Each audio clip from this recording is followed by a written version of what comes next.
Nominated నాన్చుడు. Yes, దీని గురించి చాలా స్పష్టంగా మాట్లాడాలి. నామినేటెడ్ పదవులు ఎవరికి ఇస్తున్నారో చాలా స్పష్టంగా మీకు కొన్ని విషయాలు చెప్పేటువంటి ప్రయత్నం అయితే చేస్తా. ఏఐసిసి డెడ్లైన్లు బేఖాతరు, నాయకుల్లో కుదరను ఏకాభిప్రాయం నిట్టూరుస్తున్నటువంటి ఆశావాహులు అంటూ చూస్తాం. సో ఇప్పుడు తెలంగాణ రాష్ట్రంలో నామినేటెడ్ల సంబంధించినటువంటి ఇప్పుడు అంతా ఖాళీ అవుతున్నాయి, అందరి టర్మ్ అయిపోతుంది. మరి ఇప్పుడు కొత్తగా వచ్చేటువంటి నామినేటెడ్ పోస్టులో ఎవరికి ఇస్తారని మేము స్పష్టంగా అడుగుతున్నాం. సో నేను ఒకటి చెప్పదలుచుకున్నా మిత్రులారా, తెలంగాణ రాష్ట్రం కోసం త్యాగాలు చేసినటువంటి ఉద్యమకారులు ఉస్మానియా యూనివర్సిటీ నుంచి కావచ్చు, లేకపోతే కాకతీయ యూనివర్సిటీ కావచ్చు, వివిధ యూనివర్సిటీల నుంచి చాలామంది కూడా పోరాడిరు. తెలంగాణ రాష్ట్రం వచ్చిన తర్వాత కొంతమంది బీఆర్ఎస్లో జాయిన్ అయ్యారు, కొంతమంది కాంగ్రెస్ జాయిన్ అయ్యారు, కొంతమంది బీజేపీ జాయిన్ అయ్యారు కదా. సో ఇప్పుడు నేను ఒకటే అడుగుతున్నాను, బీఆర్ఎస్ పార్టీ హయాంలో చాలా స్పష్టంగా నేను కొన్ని పేర్లు, నాకు గుర్తున్న పేర్లు మాత్రమే నేను చెప్తా.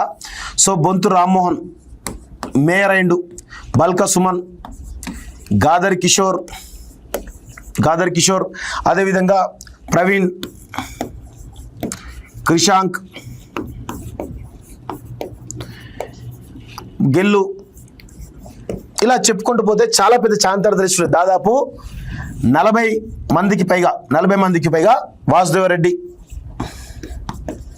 ఇలా ఇంకా నాకు గుర్తులు స్పష్టంగా ఇంకా చాలా మంది ఉన్నారు. సో చాలా మంది ఎమ్మెల్యే అయినరు, మేయర్ అయినరు, కార్పొరేషన్ చైర్మన్లు అయినరు, అవకాశాలు ఇచ్చినాయి, చాలా మందికి అవకాశాలు ఇచ్చినాయి. సో దాదాపు 30-40 మందికి పైగా విద్యార్థి ఉద్యమకారులకు బీఆర్ఎస్ పార్టీ ఏదో ఒక రూపంలో పోస్ట్ ఇచ్చి కొంతమంది కన్నా న్యాయం చేసేటువంటి ప్రయత్నం చేసింది. సో ఇవి కొద్ది మంది పేర్లు నాకు ఇప్పుడు గుర్తుకొచ్చే పేర్లు మాత్రం చెప్తున్నాను. సో ఇప్పుడు నేను ఏమంటున్నాను, మీ పార్టీలో ఇప్పటి వరకు ఒక బాలలక్ష్మికి తప్ప, బాలలక్ష్మి కూడా ఇచ్చింది ఏంది, బీసీ కమిషన్ మెంబర్.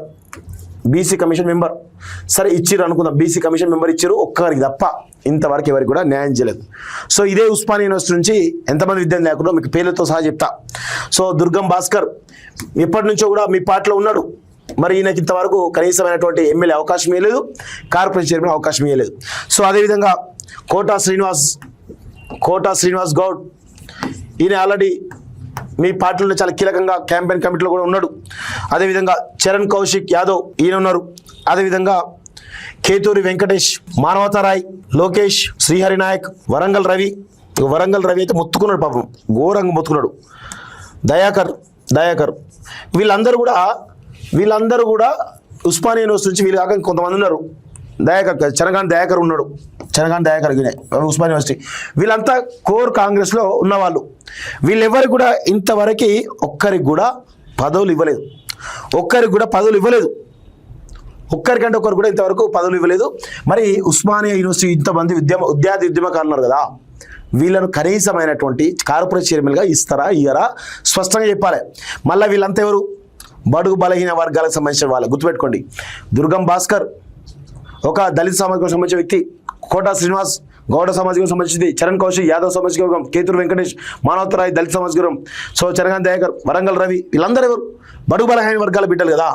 వీళ్ళకి ఇస్తే ఏమవుతుంది, మీకోసం మీ ప్రభుత్వం రావడానికి వీళ్ళంతా పనిచేసారు కదా, మరి వీళ్ళకి ఇవ్వచ్చు కదా. మీకోసం పనిచేసారు, తెలంగాణ రాష్ట్రం కోసం ఒక్కొక్కరు 100 కేసులున్నాయి. దుర్గం భాస్కర్ మీద 100 కేసులున్నాయి, కోటా శ్రీనివాస్ మీద 100 కేసులున్నాయి,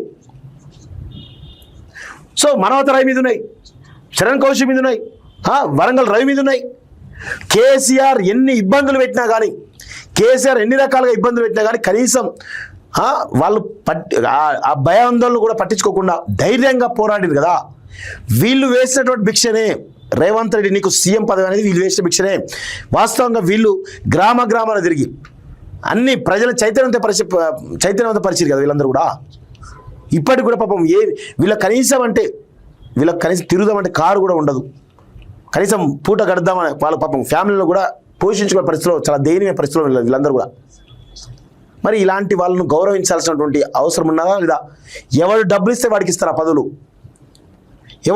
ఎవడు జెండా లేకుండా ఇప్పుడు అనూహ్యంగా ఊడిపడ్డడికి ఇస్తారు ఆ పదవులు. వీళ్ళు కష్టపడ్డాయి కదా, మీకోసం కష్టపడి వీళ్ళందరూ కూడా 100% మీకోసం కష్టపడ్డారు కదా. దుర్గం భాస్కర్, కోటా శ్రీనివాస్ వీళ్ళందరూ పెద్ద ఎత్తున కష్టపడ్డారు. ఒక్కొక్కరి మీద 100 కేసులు ఉన్నాయి చూడండి, వాళ్ళ ఇష్టం తీయండి. ఇంత దుర్మార్గమా? సో మళ్ళా ఎవరైనా చదువుకోలేదా అంటే అందరూ పీజీలు పిహెచ్డీలు చేసిరు, అందరు డాక్టరేట్లే, అందరికీ నాలెడ్జ్ ఉంటుంది, అందరికీ సమాజం మీద అవగాహన ఉంటుంది, సమాజంలో ఈ సమస్యల పట్ల అవగాహన ఉంటుంది. మీరు ఏ పదవి ఇచ్చినప్పుడు ఆ పదవికి న్యాయం చేసేటువంటి పరిస్థితి ఉంటుంది. ఎవ్వరు చదువులేని వాళ్ళు కాదు, ఏం కాదు, వాళ్ళు సమాజం మీద ప్రేమ ఉన్న వాళ్ళు, సమాజం కోసం పనిచేసే వాళ్ళు. వీళ్ళందరూ కూడా వీళ్ళకు పదవులు ఇస్తే ఆ యొక్క పదవులకు నిజంగా వీళ్ళకు మంచి వన్నె తీసుకొస్తారు. అట్లాంటి సోయి ఉన్నటువంటి వాళ్ళు వీళ్ళంతా కూడా.